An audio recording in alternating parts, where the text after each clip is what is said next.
I'm unsure whether we're live or not. May need to try this again later.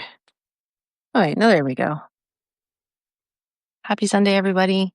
I wanted to give you a little update. Last time I wrote anything, it was to tell you about my injury, my concussion and whiplash injury, and all the complications that has kind of thrown into my life over the last, let's see, since mid-June, with my balance issues, um, issues with vertigo and dizziness and all that good stuff. So, um,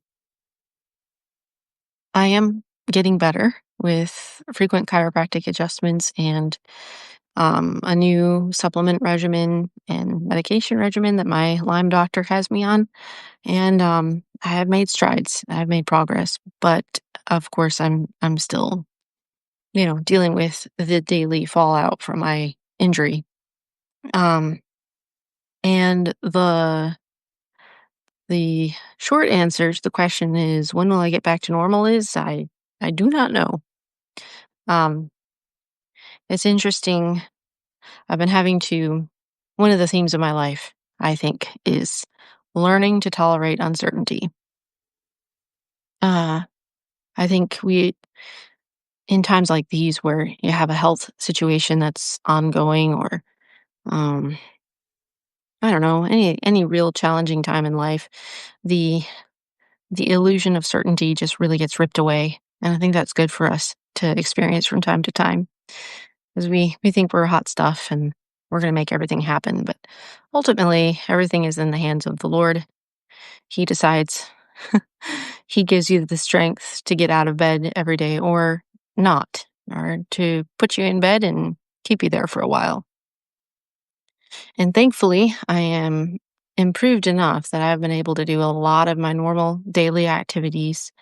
But the other things, one of the things I mentioned in the last piece I wrote was the issue with singing. I am in 3 choirs right now, and, when I have to stand and sing, frequently, I'll get lightheaded and woozy, and that is something that has come about as a result of my concussion and whiplash injuries. So, every day I have to stand up and sing or go to a rehearsal is an opportunity to recognize that my situation today is entirely in the hands of the Lord. I don't know if I'm gonna get through the whole song without having to sit down. Maybe I will, maybe I won't. But ultimately, um, just being able to just, with open hands, just hand that to God and say, whatever your will is for this day, and it's going to be okay with me.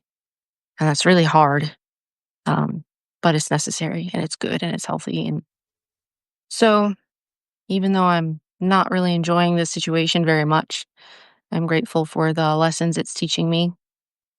And I wanted to sing you another song. I'm sitting down, so I don't have a problem. But this is an old one. Let's see, written by Georg Newmark in 1641, the lyrics. And I don't know, it's looking like he wrote the tune as well. It's very old, very beautiful. It's called If Thou But Suffer God to Guide Thee. So I'm going to sing that for you now and then call it a day.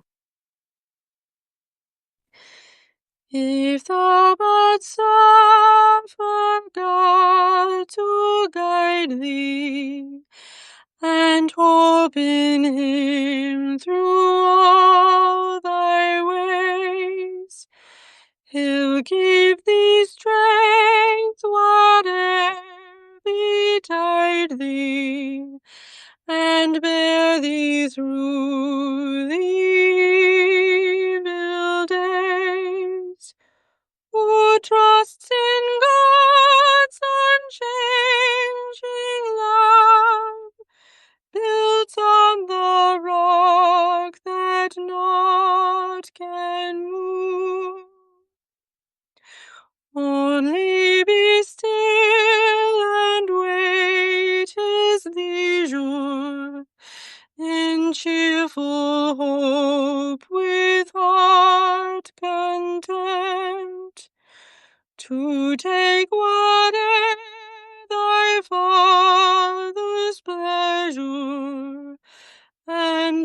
all discerning love hath sent, nor doubt our inmost wants are known to him who chose us for his own.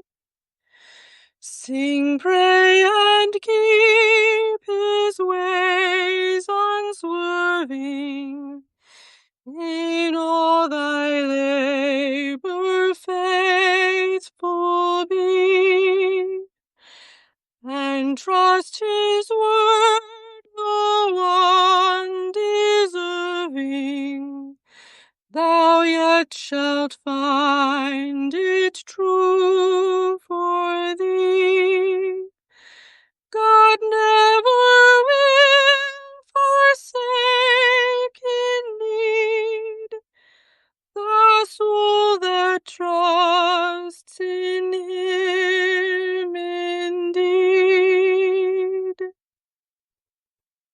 So I hope that song will be a blessing to you this week. Once again, that was called If Thou But Suffer God to Guide Thee by, hopefully I'm pronouncing this correctly, Georg Newmark. It was translated to English by Catherine Winkworth in 1855. So that'll be all for today. In just an hour, I have to get to another choir practice. So if you who are the praying sort would pray that I would have a good choir practice and not feel lightheaded while I'm singing, that would be wonderful. All right. Talk to you all later.